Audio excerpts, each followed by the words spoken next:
Merci beaucoup. Oui, on a la chance de travailler avec SPS depuis 1 an maintenant, je crois. On est 2 équipes qui sommes intéressées sur ces sujets depuis pas mal d'années, donc à l'École Polytechnique et puis à l'Université de Montpellier avec Irène Georgescu. Et donc, pour nous, ça a été une formidable opportunité de rencontrer Catherine et son équipe. Alors, on a commencé à travailler les motifs de plateforme. Bon, sans surprise, je ne vais pas revenir là-dessus, sur le fait que les motifs d'appel deviennent de plus en plus fréquents et importants. Mais on a fait une étude ancillaire sur des verbatims, parce qu'on a eu la chance de récupérer les verbatims de professionnels de santé, 600, de 2017 à 2025, dont la période Covid. Donc ça nous a assez intéressés pour que qualitativement on essaye d'aller le plus loin possible au fond dans les motifs et puis essayer de comprendre, c'est toujours un peu l'éternel problème, ça rejoint tout ce qui a été dit, mais c'est de savoir un peu des ordres de priorité ou des grandes fonctions d'une certaine façon, comment on catégorise. Alors je ne prétends pas que notre catégorisation est la seule, mais on a essayé, en fonction de la littérature qu'on connaît, de trier avec trois motifs principaux. Tout ce qui a trait à l'environnement, c'est-à-dire qu'il y a un stress dans la société qui n'est pas propre à la santé, sur la guerre, sur les conditions économiques, sur, je le dis à peine ici, sur les politiques de santé. Et puis, il y a aussi un deuxième thème qui est sur tout ce qui est organisation, management du quotidien. Et puis, il y a évidemment les conditions individuelles. C'est-à-dire si vous êtes dans des conditions vous-même difficiles, c'est sûr que ça joue. Ça renvoie à des littératures assez disséminées. On a fait donc sur ces 600 verbatims qui couvrent en fait toutes les professions, c'est ça qui est assez fascinant, médecins hospitaliers, libéraux, infirmiers, psychologues, étudiants.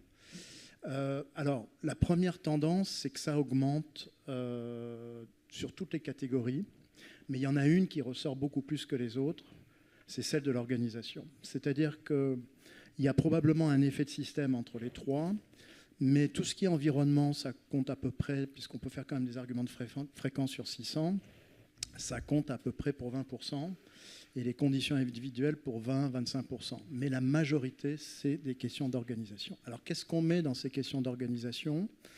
Il y a 2 sous-thèmes. La surcharge de travail qui revient en permanence, mais qui n'est pas forcément toujours mise en avant en premier. Elle est présente, mais elle n'est pas mise en avant en premier. Ce qu'on voit le plus, c'est des questions vraiment d'organisation du quotidien. Alors, 3 thèmes qui ont déjà été, je dirais, évoqués.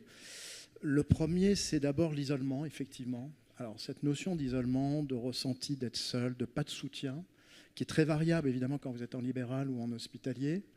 Mais il n'y a pas de soutien institutionnel ressenti au niveau hospitalier. Et dans le libéral, il y a parfois la solitude simplement d'être seul ou d'être à 2 ou 3 sans avoir un soutien quelque part. Et ça rejoint peut-être la notion de lien social que vous évoquiez. Donc ça, c'est un premier thème très fort. Le deuxième thème, c'est tout ce qui a trait, je dirais, à la violence au sens large. Alors, il y a énormément de questions de harcèlement, mais sans aller dans ces cas extrêmes, il y a vraiment la violence verbale et les conflits dans des petites équipes. C'est-à-dire que parfois, vous êtes 2-3 personnes, voire 6 ou 7 dans des milieux hospitaliers. Quand il y a un conflit entre 2-3 personnes, c'est redoutable parce qu'en fait, ça pollue complètement le quotidien et ça devient très anxiogène. Puis la troisième, c'est la désillusion du métier. C'est-à-dire que c'est tout ce qui est justement le rapport entre une vision de la vocation, tout ce qu'on met dans la perte de sens, et puis ce qu'on vit sur la réalité, les clics, d'autres aspects sur le rapport vie privée, vie professionnelle, du morcellement de tâches, la tâche administrative. Bon, c'est ces 3 thèmes. Ils sont avec des nuances. Les infirmiers ressortent beaucoup avec cette idée de l'épuisement physique et relationnel. C'est-à-dire que dans le contact, visiblement, ils sont en première ligne en permanence et ils souffrent peut-être encore plus que d'autres. Les étudiants parlent beaucoup de la précarité et des interrogations sur l'évolution du métier. Mais pour ne pas être trop long, au fond, s'il y avait un constat, pour répondre à la question générale, c'est vraiment cette question d'organisation et de management. C'est-à-dire que nous, notre sentiment, et ce n'est pas la première fois qu'on le ressent à la fin de ces études, c'est qu'avant de dépenser, de toute manière on n'a pas beaucoup de moyens, en moyens supplémentaires, il y a vraiment une question d'organisation, c'est-à-dire, je prends un exemple, la sécurité psychologique. Il y a des secteurs où ça a été très développé, il y a des travaux de recherche internationaux qui le démontrent chaque fois.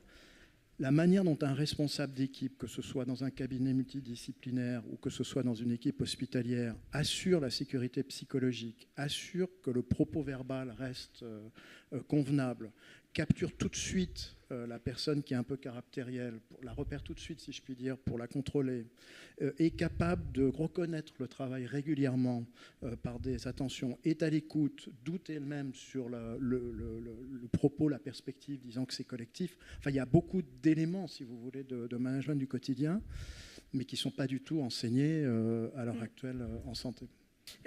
Étienne, vous aviez... Oui, moi j'en ai 3 brièvement pour laisser la parole à Anne-Marie et Isabelle. J'en ai une dans le prolongement du constat sur le management, donc rapidement, des formations de management, quelques points, c'est-à-dire qu'en formation initiale, je sais que vous en avez déjà fait, Mme Lafont, à Montpellier ces derniers temps. En fait, ce n'est pas des formations très importantes, c'est de la sensibilisation. On ne va pas changer les professionnels de santé en managers. Mais par contre, c'est de comprendre ce qu'on met derrière le mot management. C'est-à-dire que ces dernières années, je pense qu'il y a eu une petite musique assez ambiguë sur management égale T2A, entreprise, New Public Management. Le sujet n'est pas là. Le sujet s'est complètement déplacé sur coordination, souffrance au travail, travail d'équipe, etc. Ce sont ces sujets qui sont à aborder. Deuxième point dans la formation, c'est pour le stock, si je puis dire, c'est-à-dire ceux qui sont déjà en place, c'est vraiment au moment du recrutement des postes à responsabilité de les former au management. Je m'excuse, vous le savez comme moi, mais on est sélectionné à l'heure actuelle au niveau universitaire, pas pour les qualités managériales, mais pour d'autres qualités de recherche, et on peut avoir de très piètres managers qui contribuent à cette souffrance. Donc là, il y a vraiment une formation quasi indispensable. Dernier point, elle ne concerne pas que les médecins. Je pense que ça concerne les IFSI, ça concerne les écoles de pharmacie. C'est un effort qui doit être très transversal, parce que s'il n'y a que les médecins qui sont formés, c'est complètement paradoxal. Ça, c'est ma première reco. La deuxième, c'est sur SPS. Alors, je suis complètement de parti pris, mais c'est vrai que moi, je découvre SPS depuis 2 ans. C'est quand même un trésor inestimable, c'est-à-dire d'avoir fédéré pendant 10 ans une plateforme. Je trouve que ça serait dommage quelque part d'émietter ou de disséminer les efforts et de ne pas jouer la valorisation à fond de ce type de rassemblement.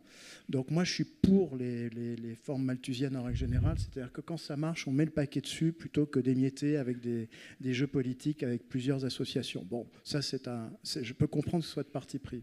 Par contre, ce qui est très important, c'est que SPS démontre aussi son impact dans les filières de santé.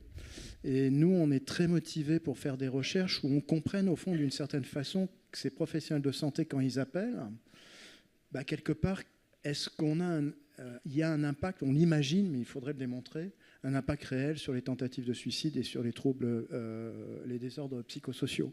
Donc ça serait vraiment intéressant de faire une étude un peu consistante pour comprendre et pour intégrer ces plateformes dans les filières de santé. C'est ma deuxième. Et la troisième, c'est l'histoire des clics. Alors, moi, je voulais vous dire là-dessus, c'est 2 choses. Je pense que je reviens il y a 15 jours, j'étais à Copenhague pour un congrès qui, dans notre domaine en management, est le plus grand, qui est Academy of Management. 80% des travaux à l'heure actuelle de recherche sont sur l'IA. Donc, on est dans un nouveau monde et il faut qu'on soit en prospective sur ça pour qu'on ne soit pas justement à constater dans 3-4 ans que tous ces sujets-là sont des sources de souffrance et de clics. Ça pose une question, ces travaux sont sur l'implantation, c'est-à-dire que ce n'est pas tellement la qualité. Moi, je travaille à l'école polytechnique, il y a des ingénieurs qui font des outils tous les jours extraordinaires.